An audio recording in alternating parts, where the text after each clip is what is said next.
Hello everyone, నేను Lavanya Krishna. Welcome to 64 కలలు. Christmas vacation start అయిపోయింది. సో మాక్సిమం అందరూ వెకేషన్ మీద ఏదన్నా టూరిస్ట్ ప్లేసులకు కానీ లేకపోతే నేటివ్ ప్లేసులకి వెళ్ళాలని చూస్తుంటారు. ఈ వీడియో అయితే టూరిస్ట్ ప్లేసులకి ఎక్కడికన్నా వెళ్ళాలి అనుకునే వాళ్ళకైతే ఈ వీడియో బాగా ఉపయోగపడుతుంది. అండ్ ఇది కూడా మంచి సీజన్ ఈ ప్లేస్ విజిట్ చేయడానికి. ఈ వీడియో అయితే నేను లేట్ గా పోస్ట్ చేస్తున్నా సరే మంచి టైంలోనే పోస్ట్ చేస్తున్నానని అనుకుంటున్నాను. ఈ వీడియో వచ్చి లాస్ట్ మేలో అంటే 2024 మేలో మేము నర్మదా పుష్కరాలు ఉన్నాయని చెప్పి ఉజ్జయిని వెళ్ళాం కదా. ఆ వీడియోస్ కూడా నేను మీకు మన ఛానల్లో ఆల్రెడీ కొన్ని మంత్స్ క్రితమే పెట్టేశాను. మీరు తప్పకుండా అది చూడండి. అండ్ ఉజ్జయిని నుంచి ఉత్తరప్రదేశ్ వెళ్ళామన్నమాట. ఎందుకంటే ఉత్తరప్రదేశ్ ఝాన్సీ నుంచి మాకు రిటర్న్ జర్నీ. సో అక్కడి నుంచి ఝాన్సీ వెళ్ళాము. మార్నింగ్ 6 o'clock నుంచి ఈవినింగ్ ట్రైన్ వచ్చేంత వరకు ఖాళీగా ఎందుకు ఉండడం అని చెప్పి ఇంట్రెస్ట్ ఉన్న కొంతమందిమే అంతా ఒక ట్రావెల్స్ బస్ బుక్ చేసుకొని ఇలా లోకల్లో ఏమేమి ఫేమస్ అని చెప్పి చూడ్డానికి వెళ్ళామన్నమాట. అందులో భాగంగానే ఓర్చా రాజారామన్ టెంపుల్ కూడా వెళ్ళాము. ఆ వీడియో కూడా పెట్టాను, అది కూడా చూడండి. దాని తర్వాత ఇలా భరువా సాగర్ ఫోర్ట్ కి వచ్చామన్నమాట. ఈ ఫోర్ట్ వచ్చి భరువా సాగర్ అనే లేక్ దగ్గర కట్టబడింది అనమాట. ఎప్పుడో 16th centuryలో ఓర్చాన్ పరిపాలించిన రాజు ఉదిత్ సింగ్ అనే రాజు ఈ భరువా సాగర్ లేక్ ని తవ్వించారు. ఇంకా ఆ లేక్ చుట్టూ ఇలాంటి ఫోర్ట్స్ చాలానే ఉన్నాయన్నమాట. ఫోర్ట్స్ తో పాటు చుట్టుపక్కల కట్టిన టెంపుల్స్ కూడా బాగా ఫేమస్.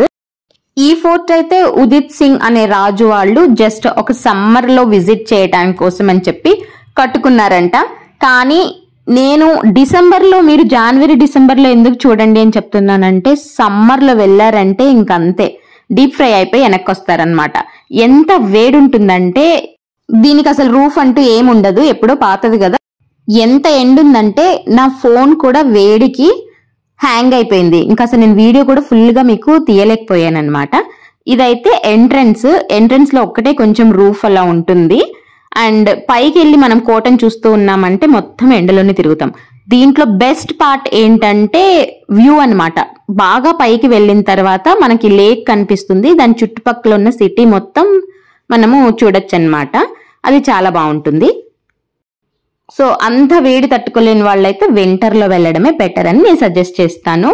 అండ్ ఇది గోల్కొండ అంత బాగుంటుందా అంటే అది కూడా ఏం కాదు. బట్ మనకి ఎక్కువగా డిఫరెన్స్ ఏం కనిపిస్తుంది అంటే నార్త్ సైడ్ ఫోర్ట్స్ కన్స్ట్రక్షన్ కి ఈ సౌత్ సైడ్ కన్స్ట్రక్షన్స్ కి తేడా తెలుస్తుంది అనమాట. ఇదైతే ఒక కొండ మీద కట్టారు దీన్ని. అండ్ దీని చుట్టూ కూడా బుందేల్ఖండ్ కోటలు కూడా చాలా కనిపిస్తాయి మనకి. అండ్ గోల్కొండలో అయితే మనం కోట అంతా చూసి వచ్చిన తర్వాత కింద కొంచెం పార్క్ లాగా ఉంటుంది, మనం అక్కడ కొంచెంసేపు కూర్చోవచ్చు. ఒక మంచి టైం పాస్ ప్లేస్ లా ఉంటుంది. బట్ ఈ కోట మాత్రం అంతగా ఏం లేదు, జస్ట్ వెళ్ళామా చూసామా వచ్చేసామా అన్నట్లే అనమాట. ఇది మొత్తం ఒక ½ an hour లోనే మొత్తం చూసేయచ్చు మనము. ఇది చూడడానికి వెళ్తున్నాము అని చెప్పి బస్ అక్కడ దిగి లోపలికి ఎంటర్ అవుతున్నప్పుడు అక్కడ వాళ్ళందరూ అయితే ఎంత వింతగా చూసారు. ఇది చూడడానికి వచ్చారా మీరు ఇంత దూరం నుంచి అన్నట్లు చూశారు.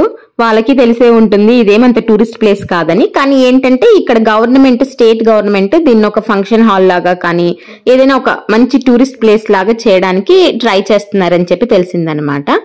ఝాన్సీ నుంచి చుట్టుపక్కల ఏమన్నా వెళ్ళాలి అనుకున్న వాళ్ళు, ఫోర్ట్స్ అంటే ఇంట్రెస్ట్ ఉండి ఇట్లాంటి హిస్టారికల్ ప్లేసెస్ ని ఎక్స్ప్లోర్ చేయాలి అని ఇంట్రెస్ట్ ఉన్న వాళ్ళైతే దీన్ని చూడండి. కానీ లేకపోతే ఇది కంప్లీట్ గా టైం వేస్ట్ అని చెప్తాను నేను. దీని బదులు మనము ఓర్చాలోని రాముడి టెంపుల్ లో కొంచెం టైం ఎక్కువ స్పెండ్ చేయొచ్చు. వెళ్ళాలనుకునే వాళ్ళు వెళ్ళొచ్చు. ఇదైతే మంచిగా మనము ఫొటోస్ దిగడానికి, ఫోటోషూట్ కి మంచి ప్లేస్ అనే చెప్పాలి. కానీ చుట్టుపక్కల మీకు ఏమీ దొరకవు. వాటర్ బాటిల్స్ కూడా మనమే ఎక్స్ట్రాగా స్పేర్ పెట్టుకొని తీసుకెళ్లటం బెటర్. ఇదైతే ఇంకా ఫోర్ట్ ఎంట్రన్స్ లోనే అనమాట. దీనికి వెనక ఒక మందిరం ఉంది, అక్కడ టెంపుల్ ఉంటుంది అని చెప్పి వెళ్ళారు. కానీ కొంతమంది, నేనైతే నడవలేక ఆగిపోయాను. అక్కడ రిటర్న్ వచ్చి వాళ్ళు చెప్పింది ఏంటంటే అక్కడ ఏమీ లేదు అని. అండ్ అన్నిటికన్నా ఇంపార్టెంట్ గా భవేష్ని తీసుకెళ్లాను కదా. ఈ టైంలో వాడికి ఇట్లాంటి హిస్టారికల్ ప్లేసెస్ ఇలాంటివన్నీ చూపిస్తే రేపు ఎప్పుడన్నా వాడికి హిస్టరీ బుక్స్ లో వచ్చిందంటే కొంచెం గుర్తు చేసుకోవడానికి ఈజీగా ఉంటుందనే ఉద్దేశంతోనే నేను ఝాన్సీ ఫోర్ట్ అవన్నీ చూపించాను అనమాట. ఈ ప్లేస్ కి ఉన్న హిస్టరీ ఏంటంటే మెయిన్ గా ఇదొచ్చి బుందేలాస్ కి ఇంకా మరాఠాస్ కి ఇక్కడ యుద్ధం జరిగిందంట. అంటే battle ground of Bundelas and the Marathas అని చెప్తారు ఇక్కడ. హాఫ్ వేకి వచ్చాము. ఇక్కడ నుంచి ఈ మెట్లు చూసి ఇంకా పైకి వెళ్ళాలంటే ఈ ఎండకి అసలు అవ్వదేమో అనుకున్నాం. కానీ పిల్లలు చూడండి ఎంత యాక్టివ్ గా ఉన్నారో వాళ్ళు. సో వాళ్ళ కోసం వెళ్ళక తప్పలేదన్నమాట. దీనిపైన వెళ్తే ఇంకా మనకి వ్యూ కనిపిస్తుంది, లేక్ వ్యూ. అండ్ ఇంకా చుట్టుపక్కల ఉన్న కోటలు గానీ ఏమన్నా మందిరాలు అలాంటివి ఏమన్నా ఉంటే అవన్నీ మనకు కనిపిస్తాయి. మంచి వ్యూవే. బట్ చెప్పాను కదా ఎండకి నా ఫోన్ హ్యాంగ్ అయిపోయి నేను మీకు అదంతా చూపించలేకపోయాను. అంత పైకి వెళ్ళిన తర్వాత అక్కడ ఫెన్సింగ్ కానీ లేకపోతే ఏదైనా పిట్టగోడలు ఉండడము అలాంటి సేఫ్టీ మెజర్మెంట్స్ ఏమీ లేవన్నమాట. సో అది కొంచెం డేంజర్ అనిపించింది. ఇంకా పిల్లలు చూసారు కదా ఎలా పరుగులు పెడుతున్నారో. సో వాళ్ళని కంట్రోల్ చేసుకుంటూ వాళ్ళకి జాగ్రత్తగా చూసుకుంటూ వెళ్ళామన్నమాట. ఇంకా ఇదే టాప్ మోస్ట్ ఫ్లోర్ అన్నమాట. ఇక్కడ సైడ్ కి చూసారు కదా ఇలా గ్రిల్స్ ఇవన్నీ పెట్టారు. కానీ అటు సైడ్ లాస్ట్ లో స్టెప్స్ ఉన్నాయా అదంతా కూడా మనం పైకి ఎక్కచ్చు అనమాట. అంత పైకి ఎక్కి కిందకి చూస్తుంటే కొంచెం భయంగా అండ్ అక్కడ ఎవరు లేరు, మేము తప్ప ఎవరు వెళ్ళనట్టుంది అసలు. దానికి తోడు గాలి వస్తుంది కదా ఇంకా కొంచెం భయంకరంగానే అనిపించింది మాకు.